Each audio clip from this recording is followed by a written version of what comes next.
নয়। এই দুঃখ, কষ্ট, বিপদ আমাদের কোমরকে সোজা করে, আমাদের পায়ের মাটিকে শক্ত করে। চিল্লায় বলেন ঠিক কিনা? প্রতিকূল পরিবেশে কিভাবে বাঁচতে হয় এই দুঃখ কষ্ট আমাদেরকে শিখায়। এজন্য মুমিন বান্দার বৈশিষ্ট্য হচ্ছে দুঃখ কষ্ট বেদনা জ্বালা এগুলোতে সে আপসেট হয় না, সে হাল ছেড়ে দেয় না, সে ভরসা রাখে একজনের উপর। চিল্লায় বলতে হবে তিনি কে? কারণ মুমিন জানে রাত্রি যত গভীর হয় অন্ধকার তমানিসা ভেদ করে সুবহে সাদিক হয়।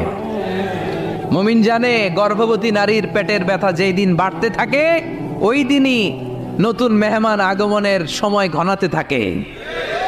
মুমিন জানে তার জীবনে দুঃখ কষ্ট বিপদ যত বাড়তে থাকে সুখের দিন কাছে আসতে থাকে। এজন্য মুমিনের হারাবার কিছু নেই। ইন্না মাআল উসরি ইউসরা, ইন্না মাআল উসরি ইউসরা। নবী হে, কষ্টের পরেই আছে আনন্দ, দুঃখের